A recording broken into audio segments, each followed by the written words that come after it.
Assalamualaikum warahmatullahi wabarakatuh. Selamat pagi. Semoga kalian tetap sehat ya. Di pertemuan kali ini kita membahas mengenai pertahanan dan keamanan negara Republik Indonesia. Ini dibahas di bab 2. Jadi mengenai pertahanan dan keamanan itu diatur di dalam Undang-Undang Dasar 1945. Tepatnya itu pada pasal 30. Pasal 30. Nah, mengenai pembahasan kita ya, di sini ada gambar eh, anggota TNI ya, anggota TNI, kemudian peta negara Indonesia ya. Nah, ini pembahasannya itu juga eh, terkait dengan bela negara. Nah, pertanyaannya itu yang dibela itu apa? Ya, ini pertanyaan pertama. Kemudian selanjutnya mengenai pertahanan dan keamanan ya, dan bela negara itu kewajiban siapa? Nah, ini ada foto KTP. Kemudian yang terakhir apa? Dengan apa? Nah, kita membela negara kita itu dengan cara apa? Kalau kita sebagai, eh, misal kalian siswa, saya guru, itu membelanya dengan cara apa? Nah, ini yang akan kita bahas di pertemuan kali ini mengenai pertahanan dan keamanan. Di pertahanan keamanan itu nanti ada kaitannya dengan bela negara. Selanjutnya kita bahas mengenai pengertian ya, pengertian pertahanan negara. Pengertian pertahanan negara ini diatur di dalam pasal 1 angka 1 Undang-Undang Nomor 3 Tahun 2002 tentang pertahanan negara. Nah, pertahanan negara itu merupakan segala usaha untuk mempertahankan kedaulatan, keutuhan, dan keselamatan segenap bangsa dari ancaman dan gangguan terhadap keutuhan bangsa dan negara. Jadi negara kita ini merupakan negara besar ya. Ada wilayah, kemudian ada penduduk, ada sumber daya alam, kemudian ada pemerintah. Nah, segenap eh, bangsa dan negara ini harus dijaga dari segala macam ancaman dan gangguan. Ini merupakan dari pengertian pertahanan negara. Selanjutnya, eh, kita bahas mengenai hakikat pertahanan negara. Di pertahanan negara itu merupakan eh, pertahanan yang bersifat semesta, didasarkan pada kesadaran hak dan kewajiban warga negara serta keyakinan pada kekuatan diri sendiri. Jadi sifat semesta ini maksudnya adalah semua apa yang kita miliki ini bisa dikerahkan untuk dalam pertahanan negara, baik itu sumber daya manusia maupun sumber daya alam. Nah, kemudian didasarkan pada hak dan kewajiban. Jadi bela negara itu merupakan hak sekaligus kewajiban. Jadi tidak hanya kewajiban saja, tapi juga hak. Nah, itu juga harus berdasarkan keyakinan pada kekuatan sendiri. Kemudian dasarnya apa? Dasarnya adalah eh, berdasarkan prinsip demokrasi, hak asasi manusia, kesejahteraan umum, lingkungan hidup, ketentuan hukum, baik itu hukum nasional maupun internasional, dan kebiasaan internasional, serta prinsip hidup dalam berdampingan secara damai. Jadi eh, yang namanya pertahanan negara itu apa di, dibuat sebuah sistem supaya kita itu bisa mencegah dari berbagai kemungkinan ancaman serta gangguan terhadap negara kita. Ini sebagai kewaspadaan nasional negara kita. Tentu negara kita itu dulu pernah mengalami yang namanya dijajah oleh bangsa asing. Nah, bangsa kita ini juga tidak hanya asal diam. Meskipun kita merdeka, ya, kita tetap eh, berhati-hati, tetap waspada terhadap segala kemungkinan ancaman. Nah, dasarnya adalah ini, demokrasi, hak asasi manusia. Di yang namanya hak untuk hidup itu merupakan hak asasi manusia. Kesejahteraan umum, lingkungan hidup, segala kekayaan alam kita ini harus kita jaga dari segala kemungkinan ancaman. Nah, dalam sebuah pertahanan negara ini harus didasarkan pada hukum, baik nasional maupun internasional. Dalam aturan perang pun itu juga ada eh, dasar hukum internasional maupun kebiasaan internasional. Tentunya dalam sebuah pertahanan dan keamanan yang kita inginkan itu bukan peperangan, tapi yang kita inginkan adalah perdamaian. Kemudian yang selanjutnya adalah tujuannya. Jadi mengapa kita membuat yang namanya sistem pertahanan negara? Nah, tujuannya adalah menjaga dan melindungi kedaulatan negara, keutuhan negara, dan keselamatan segenap bangsa dari segala bentuk ancaman. Selanjutnya adalah fungsi. Fungsinya yaitu mewujudkan dan mempertahankan seluruh wilayah negara NKRI sebagai satu kesatuan pertahanan. Nah, di sini ada Sishankam Rata. Apa itu kepanjangan Sishankam Rata? Sishankam Rata. Kepanjangannya adalah Sistem Pertahanan dan Keamanan Rakyat Semesta. Sishankam Rata ini diatur dalam Undang-Undang Nomor 3 Tahun 2002. Nah, dalam sistem pertahanan keamanan kita ini eh, berdasarkan sistem kerakyatan. Maksudnya apa? Segala upaya yang kita lakukan ini diwujudkan untuk kepentingan rakyat. Kalau ta ini semesta, ini maksudnya apa? Maksudnya adalah semua komponen yang kita miliki, ya, sumber daya alam, sumber daya manusia, semuanya itu dikerahkan untuk sistem pertahanan dan keamanan kita. Ini maksudnya adalah kesemestaan. Nah, dalam sistem Kamarata ini ada pertahanan dan keamanan.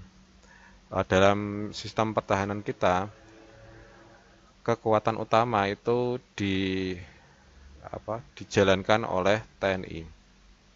Jadi TNI ini memiliki fungsi utama yaitu untuk pertahanan. Kemudian selanjutnya adalah keamanan.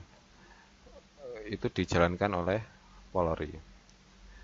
Ya, misalnya ketika ada kegiatan masyarakat, ada acara dangdutan, acara pengajian, acara event di Jepara misalnya, itu tentunya akan butuh yang namanya keamanan. Itu bisa dijalankan oleh Polri. Maupun ketertiban di jalan. Di jalan pun juga harus ditertibkan. Yaitu yang menertibkan adalah Polri.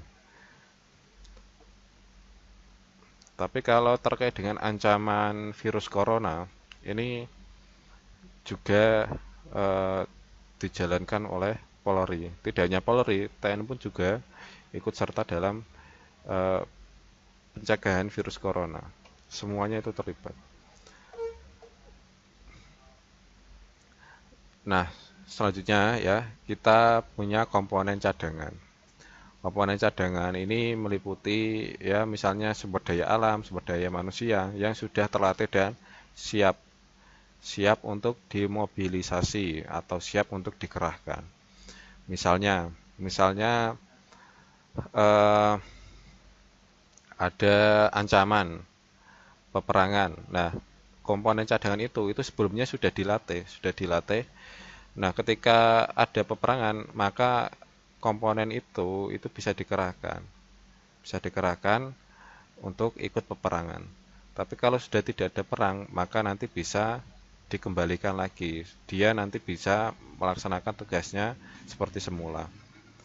Nah, misalnya komponen cadangan itu apa? Misalnya kalau eh, di kampus itu kan ada resimen mahasiswa. Itu sudah dilatih oleh TNI. Kemudian ada misalnya Banser dan lain sebagainya. Nah, kemudian selanjutnya adalah komponen pendukung. Komponen pendukung di sini itu ada rakyat ya. Rakyat itu juga termasuk komponen pendukung. Rakyat secara umum. Kalian sebagai siswa, saya sebagai guru, ini juga masuk dalam komponen pendukung. Misalnya apa? Misalnya ketika ada peperangan, yang dikerahkan utama di sini adalah TNI dulu. Kemudian selanjutnya ada Polri. Kok misalnya ini kok agak kewalahan, nanti yang komponen cadangan yang sudah terlatih tadi ini akan dikerahkan atau dimobilisasi. Lah rakyat biasa itu nanti bisa mendukung komponen utama dan cadangan ini, misalnya dengan memberikan bantuan makanan, memberikan bantuan tempat tinggal atau tempat camp sementara. Ini komponen cadangan.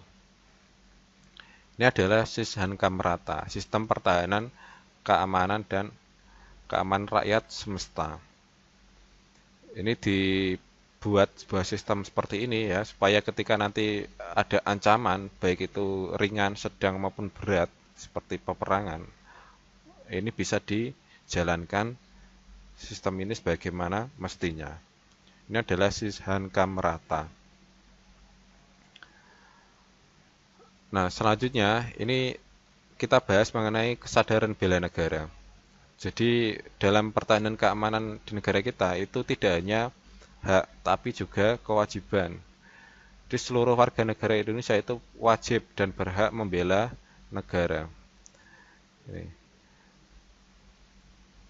Tapi kalau fakta di lapangan ya mengenai kesadaran bela negara ini belum dilaksanakan secara masif. Berbeda ketika di negara Korea Selatan. Kalau kalian suka nonton drama Korea itu kan para opa-opa itu kan ikut bela negara.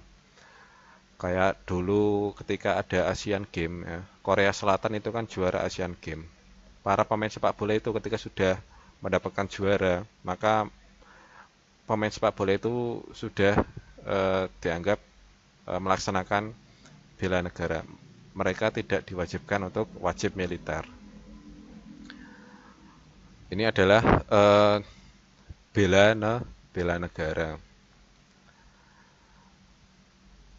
Nah, contoh bela negara di negara kita ini masih dilaksanakan di kalangan mahasiswa. Ini contoh kegiatan bela negara di kampus UNES.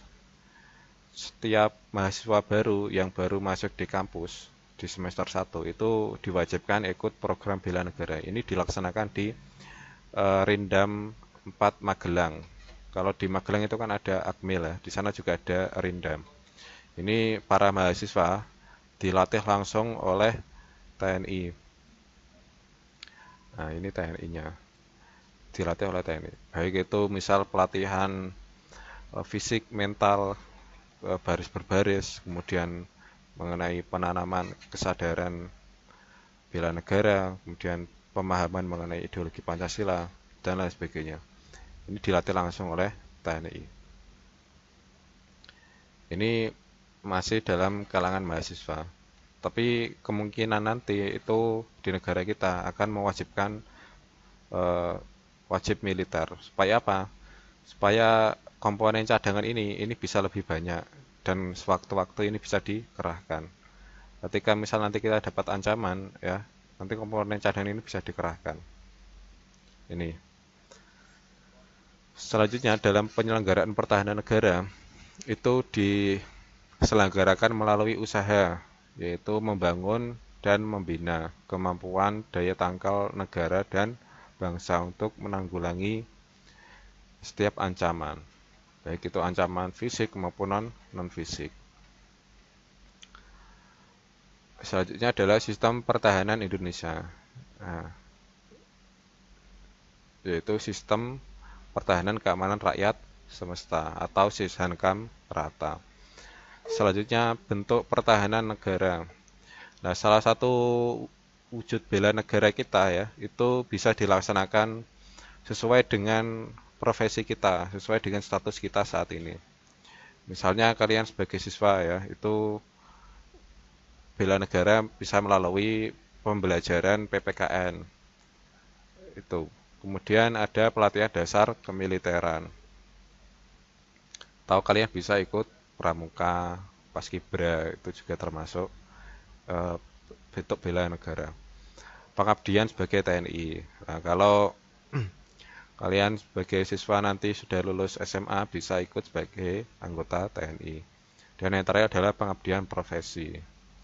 Nah, jadi semua profesi itu memiliki posisi yang cukup vital dalam pertahanan negara. Misalnya kalau petani ya, petani juga memiliki kontribusi dalam pertahanan negara. Tanpa adanya petani kita tidak punya beras. Nah, kalau tidak ada beras maupun sayur mayur dan sebagainya, maka TNI maupun Polri ini akan kesulitan mendapatkan sumber makanan. Nah, ini juga penting. Dokter pun itu juga ikut bela negara sesuai dengan profesinya. Misalnya kalau ada anggota TNI polisi sedang sakit, maka nanti bisa disembuhkan atau dikasih obat oleh dokter. Ini adalah bela negara. Jadi itu sekilas mengenai materi pertahanan dan keamanan. Baik, itu saja materi kita pada pertemuan hari ini. Cukup sekian atas perhatiannya. Wassalamualaikum warahmatullahi wabarakatuh.